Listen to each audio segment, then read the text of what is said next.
नमस्कार, आप देख रहे हैं बीपीए न्यूज। देश का सच दिखाते हैं हम। मैं आपके साथ रितिका श्रीवास्तव।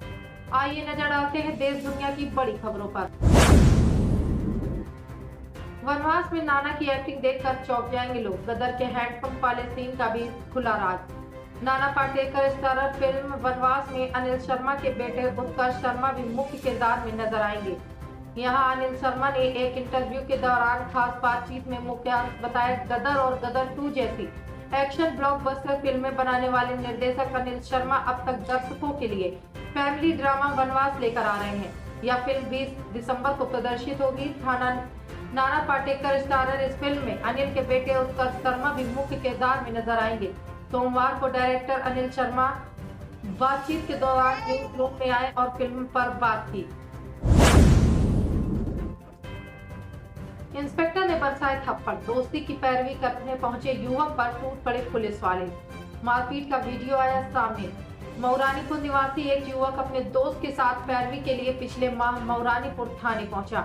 उसका आरोप है कि अतिरिक्त निरीक्षक ने जेल भेजने की धमकी दी और धमकाने लगा। जब उसने इसकी वजह पूछी तब उस पर थप्पड़ों की बारिश कर दी गई। झांसी मऊरानीपुर थाने में अपने दोस्त की पैरवी करने पहुंचे युवक पर अतिरिक्त निरीक्षक सुधारक साक्य ने थप्पड़ों की बरसात कर दी। वहां मौजूद अन्य पुलिस कर्मियों ने भी युवक पर थप्पड़ बरसाए। बुधवार को इसका वीडियो सोशल मीडिया पर वायरल हो गया।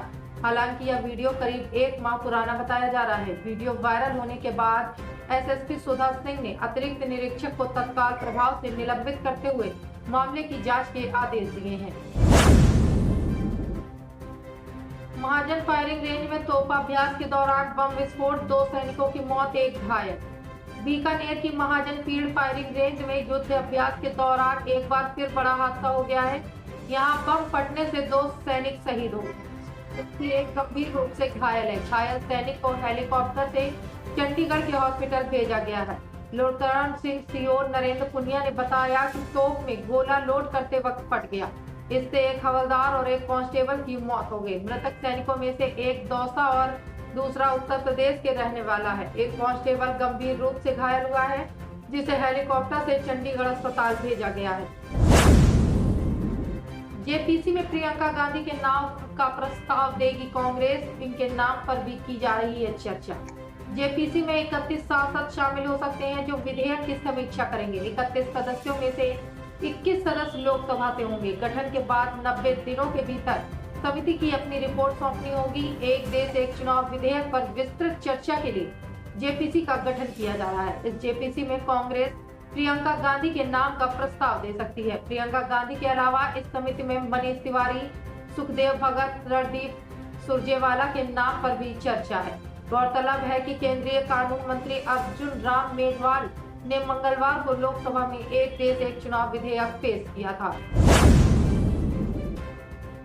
वेटिंग ट्रेन टिकट कंफर्म होने का ये फॉर्मूला जान ले कितने नंबर तक कंफर्म हो सकती है आपकी सीट। कई बार ट्रेन का टिकट बुक करते समय हमें वेटिंग टिकट मिल जाता है। इस स्थिति में यात्री काफी परेशान हो जाते हैं क्योंकि उन्हें नहीं पता होता कि उनका ट्रेन टिकट कंफर्म होगा या नहीं। खासकर त्योहारों के मौसम में या व्यस्त रूटों पर तो यह समस्या और भी बढ़ जाती है। कुछ ट्रेनों में तो वेटिंग 500 के करीब तक पहुंच जाती है। हालांकि ऐसे में टिकट कंफर्म होने की संभावना ना के बराबर रह जाती है। आमतौर पर इस बात का भी अंदाजा नहीं लग पाता कि कितने नंबर तक वेटिंग लिस्ट टिकट कंफर्म हो सकती है। यूपी विधानसभा का घेराव करने जा रहे कांग्रेसी गिरफ्तार। प्रदेश अध्यक्ष अजय राय हुए बेहोश। यूपी विधानसभा का घेराव करने के लिए लखनऊ आ रहे कांग्रेसियों को हाउस अरेस्ट करने के साथ ही उन्हें जिलों में ही रोक लिया गया। वहीं लखनऊ पार्टी कार्यालय पर मौजूद कांग्रेस कार्यकर्ताओं को गिरफ्तार कर इको गार्डन भेज दिया गया। यूपी विधानसभा का घेराव करने के लिए लखनऊ कूच की तैयारी में लगे कांग्रेस नेताओं को बुधवार को प्रदेश के अलग अलग जिलों में ही रोक लिया गया था और वरिष्ठ नेताओं को नजरबंद कर दिया गया। वहीं लखनऊ में पार्टी कार्यालय पर पहुंचे कांग्रेसियों को पुलिस ने गिरफ्तार कर लिया और इको गार्डन में जाकर छोड़ दिया। वहीं जिन नेताओं ने भी विधान भवन पहुंचने का प्रयास किया, पुलिस ने उन्हें भी गिरफ्तार कर लिया। घेराव करने जा रहे प्रदेश कांग्रेस अध्यक्ष अजय राव को पुलिस ने गिरफ्तार कर लिया। धक्का मुक्की में वे बेहोश हो गए। कांग्रेस के 12 सेकंड के अंबेडकर अटैक को बीजेपी ने कैसे कर दिया नाकाम। केंद्रीय गृह मंत्री अमित शाह द्वारा बाबा साहेब डॉक्टर भीमराव अंबेडकर के संदर्भ में की गई एक टिप्पणी को लेकर बुधवार को संसद में जमकर हंगामा देखने को मिला। गृह मंत्री पर संविधान निर्माता डॉक्टर अंबेडकर का अपमान करने का आरोप लगाया। हालांकि विपक्ष की तरफ से हुए हमले का बीजेपी की तरफ से जोरदार पलटवार किया गया। पहले राज्यसभा में किरेन रिजिजू ने साफ किया कि गृह मंत्री के बयान को उन्होंने पूरा सुना है। गृह मंत्री जी ने बहुत साफ शब्दों में बाबा साहब के प्रति श्रद्धा का भाव व्यक्त किया था। साथ ही उन्होंने बताया था कि बाबा साहब के जीते जी कांग्रेस पार्टी ने कैसे उनका अपमान किया। बाद में पीएम मोदी ने स्वयं मोर्चा संभालते हुए सोशल मीडिया साइट एक्स के जरिए कांग्रेस पर निशाना साधा। बीजेपी की तरफ से शाह के भाषण का पूरा वीडियो भी सोशल मीडिया पर पोस्ट किया गया है। एलजी सक्सेना ने सीएम आतिशी को पत्र लिखकर जताई नाराजगी, विशेष सत्र बुलाने की दी सलाह। दिल्ली के उपराज्यपाल वीके सक्सेना ने मुख्यमंत्री आतिशी को पत्र लिखकर विधानसभा में सीएजी रिपोर्ट पेश करने में जानबूझकर चूक करने को लेकर सरकार की आलोचना की है और 19 या 20 दिसंबर को सदन का विशेष सत्र बुलाने की सलाह दी है। मंगलवार को लिखे अपने पत्र में सक्सेना ने आरोप लगाया है कि पिछले 2 वर्षों में 14 रिपोर्ट पेश करने में निर्वाचित सरकार की ओर से जानबूझकर चूक की गई है। एलजी ने मुख्यमंत्री को लिखे पत्र में यह भी कहा कि सामान्य तौर पर एक वर्ष में कम से कम 3 सत्रों के लिए विधानसभा का सत्र बुलाया जाता है, लेकिन यह विधायी प्रथा का मजाक है कि दिल्ली सरकार ने 5 वर्षों में केवल 5 सत्र बुलाए। एलजी ने आगे यह भी कहा कि दिल्ली विधानसभा के 5वें सत्र का तीसरा भाग 4 दिसंबर को अनिश्चित काल के लिए स्थगित कर दिया गया था, लेकिन अभी तक स्थगित नहीं किया गया है। दिल्ली दंगों में साजिश के आरोपी उमर खालिद को मिली 7 दिनों की अंतरिम जमानत। दिल्ली की एक अदालत ने दिल्ली दंगों को लेकर बड़ी साजिश रचने के मामले में जवाहरलाल नेहरू विश्वविद्यालय के पूर्व छात्र उमर खालिद को अंतरिम जमानत दे दी है। कोर्ट ने परिवार की शादी में शामिल होने के लिए खालिद को 7 दिनों की अंतरिम जमानत दी है। दिल्ली में 2020 में दंगों की साजिश रचने के आरोप में उमर खालिद को गिरफ्तार किया गया था। सितंबर 2020 में उन पर आपराधिक साजिश, दंगा सहित कई आरोप लगे थे। उमर खालिद की जमानत याचिका पूर्व में लोअर कोर्ट में खारिज हो चुकी थी, जिसके बाद उन्होंने हाई कोर्ट और सुप्रीम कोर्ट में याचिका लगाई थी। भारत में दूसरी बार पकड़ा गया स्टारलिंक डिवाइस। कैसे काम करती है मस्क की कंपनी की ये तकनीक, कितना बड़ा खतरा। मणिपुर में स्टारलिंक डिवाइस मिलने के बाद कई सवाल खड़े हुए हैं। इनमें सबसे प्रमुख सवाल यही है कि आखिर स्टारलिंक की यह तकनीक काम कैसे करती है। क्या भारत में इस तकनीक का इस्तेमाल हो सकता है और यह वैध है। भारत में स्टारलिंक डिवाइस का मिलना चिंता की बात क्यों है और इससे देश की सुरक्षा पर कैसे खतरा हो सकता है।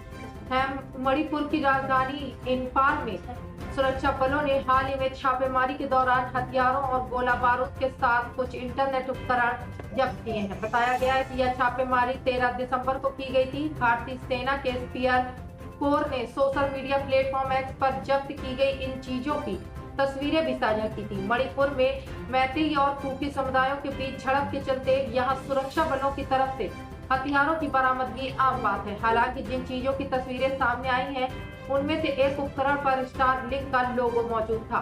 गौरतलब है कि स्टारलिंक दुनिया के सबसे अमीर शख्स एलन मस्क की कंपनी है।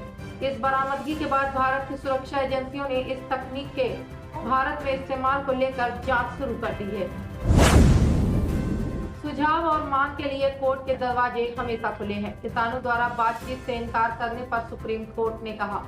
अनिश्चितकालीन अनशन पर बैठे किसान नेता जगजीत सिंह डल्लेवाल उच्च स्तरीय समिति से मिलने से इनकार कर दिया। इस पर सुप्रीम कोर्ट ने कहा कि हम साफ करना चाहते हैं कि अदालत के दरवाजे किसानों या उनके प्रतिनिधियों द्वारा किसी भी मांग या सुझाव के लिए हमेशा खुले हैं। पंजाब सरकार ने बुधवार को सुप्रीम कोर्ट को बताया कि खनौरी बॉर्डर पर अनिश्चितकालीन अनशन पर बैठे किसान नेता जगजीत सिंह डल्लेवाल और अन्य किसानों से कई बार बातचीत की गई, लेकिन उन्होंने उच्च स्तरीय समिति से मिलने से इनकार कर दिया। पंजाब सरकार के जवाब के बाद सुप्रीम कोर्ट ने कहा, हम साफ करना चाहते हैं कि अदालत के दरवाजे किसानों या उनके प्रतिनिधियों द्वारा किसी भी मांग या सुझाव के लिए हमेशा खुले हैं। कोर्ट ने डल्लेवाला के स्वास्थ्य पर भी संज्ञान लिया और पंजाब सरकार से जल्द चिकित्सा सहायता देने को कहा। दिल्ली में बुजुर्ग बुजुर्गों के मुफ्त इलाज के लिए अरविंद केजरीवाल ने की संजीवनी योजना की घोषणा। दिल्ली में बुजुर्गों के मुफ्त इलाज के लिए आम आदमी पार्टी के संयोजक अरविंद केजरीवाल ने बड़ी घोषणा करते हुए संजीवनी योजना का ऐलान किया है। अरविंद केजरीवाल ने कहा कि आज मैं जो घोषणा कर रहा हूं, वो भारत के इतिहास में कभी नहीं हुआ है। हम बुजुर्गों का बहुत सम्मान करते हैं और उन्हीं की वजह से हमारा देश आज यहाँ तक पहुँचा है। इस वजह से अब यह हमारी जिम्मेदारी है कि हम उनका ध्यान रखें। अरविंद केजरीवाल ने कहा कि आप लोगों ने मेहनत करके देश को आगे बढ़ाया है और अब हमारा फर्ज बनता है कि हम आपका ख्याल रखें। इस वजह से हम संजीवनी योजना की घोषणा कर रहे हैं। बुढ़ापे में एक चीज सबको तकलीफ देती है और वो है प्रति उम्र के साथ 10 बीमारियों की चिंता। इस वजह से यह संजीवनी योजना दिल्ली के बुजुर्गों के लिए है। अश्विन के अचानक संन्यास लेने से सब क्यों है हैरान, चेहरा कह रहा था कुछ और ही कहानी। भारतीय फैंस के लिए कभी खुशी कभी गम का माहौल तब बन गया जब टीम इंडिया के जुझारू प्रदर्शन दिखते हुए गाबा टेस्ट को ड्रॉ कराया और दूसरी तरफ टीम इंडिया के दिग्गज स्पिनर रविचंद्रन अश्विन ने संन्यास का ऐलान कर दिया। खेल जगत में कई दिग्गजों ने संन्यास का ऐलान किया, लेकिन अश्विन के संन्यास के इस अंदाज ने फैंस से लेकर क्रिकेट पंडितों को भी हैरान कर दिया है। बारिश की वजह से मैच ड्रॉ के फैसले के बाद भारतीय ड्रेसिंग रूम में से एक तस्वीर सामने आई है जिसमें अश्विन विराट कोहली से बात करते हुए नजर आ रहे हैं कि उसके अगले ही पल विराट ने पीछे मुड़कर अश्विन को गले लगा लिया। आमतौर पर किसी भी खिलाड़ी को संन्यास के ऐलान के समय भावुक जरूर देखा गया है, लेकिन वो खुशी के आंसू कहे जाते हैं, जो अश्विन के मामले में नहीं देखने को मिला। इसके बाद फैंस के बीच भी इस बात की अटकलें लगाई जाने लगी हैं कि आखिर अश्विन इतने शानदार करियर के अंत के बावजूद इतने मायूस क्यों नजर आ रहे हैं।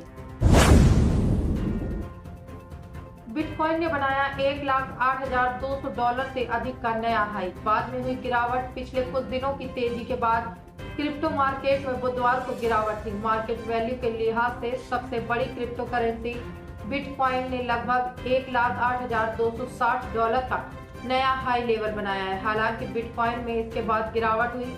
अमेरिका में डोनाल्ड ट्रंप की अगुवाई नई सरकार के अगले वर्ष की शुरुआत में कार्यभार संभालने के बाद क्रिप्टो करेंसीज के हित में पॉलिसी बनाने की संभावना है।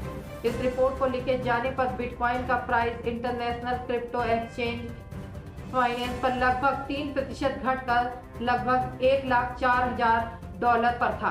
दूसरी सबसे बड़ी क्रिप्टो करेंसी इथर का प्राइस 3.70% से अधिक गिरकर लगभग $3,816 पर ट्रेड कर रहा था। इसके अलावा टेदर, बाइनेंस, कॉइन, ट्रोन और चैनलिंक में नुकसान था।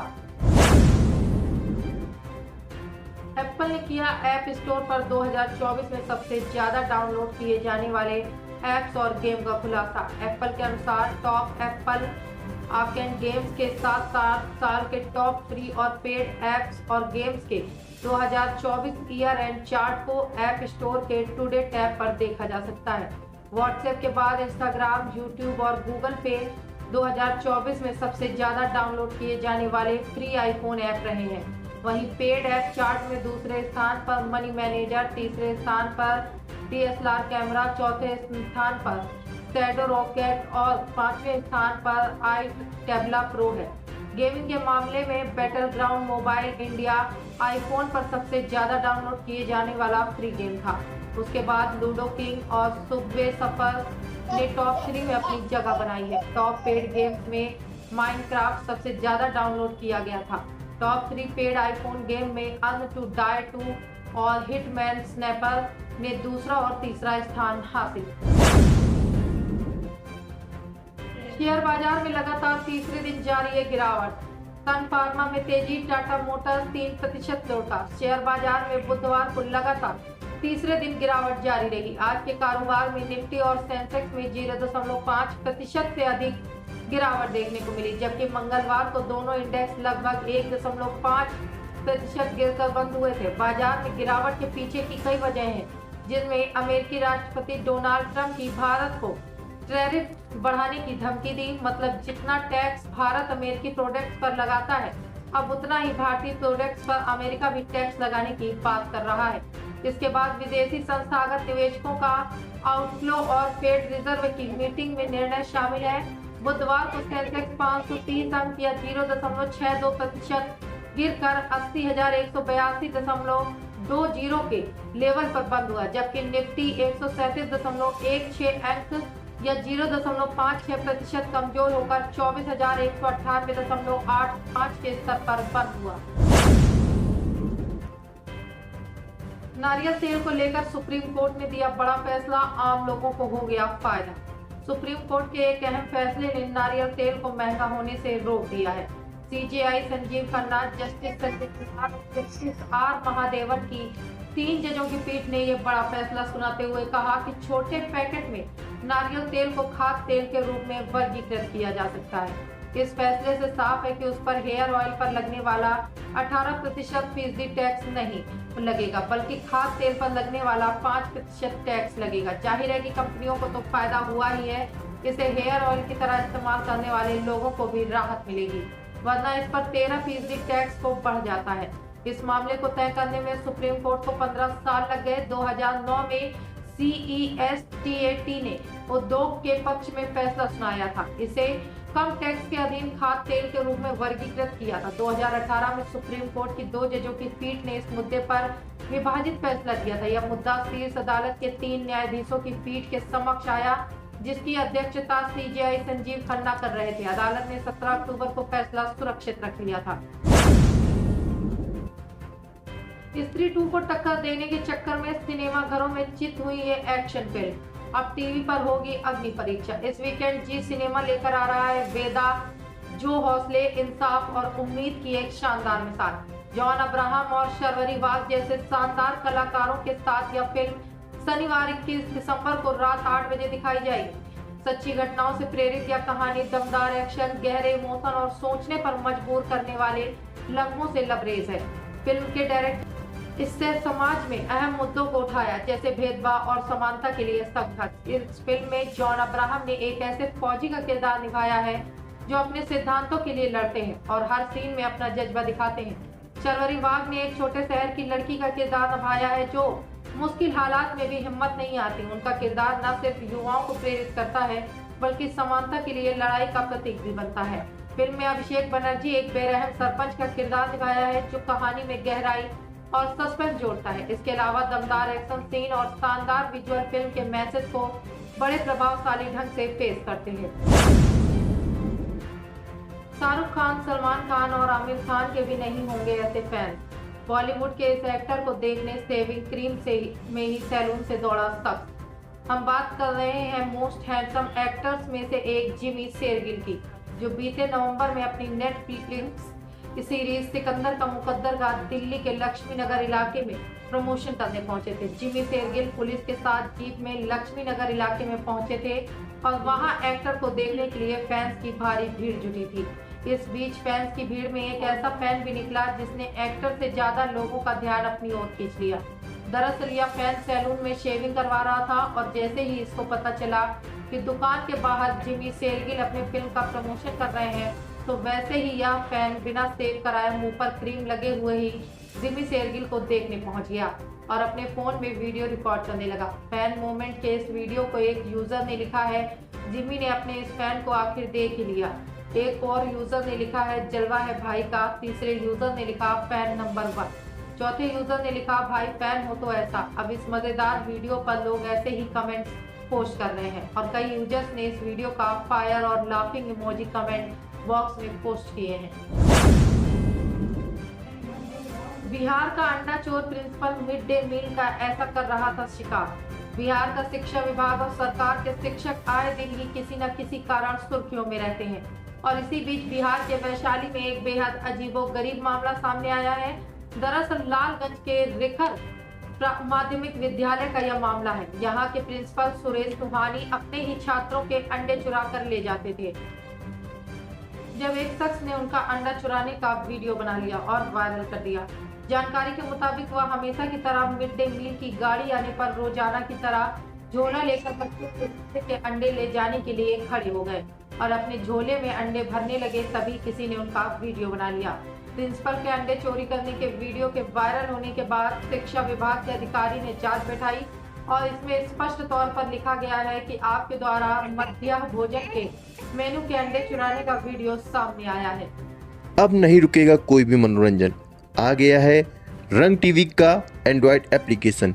रंग टीवी के एंड्रॉयड एप्लीकेशन पर आपको सभी प्रकार की फिल्में फ्री देखने के लिए मिलेंगी और साथ ही लाइव टीवी शोज देखने के लिए मिलेंगे। अभी डाउनलोड करें, प्ले स्टोर पर जाएं और रंग टीवी प्ले स्टोर पर डालें और डाउनलोड करें रंग टीवी ऐप।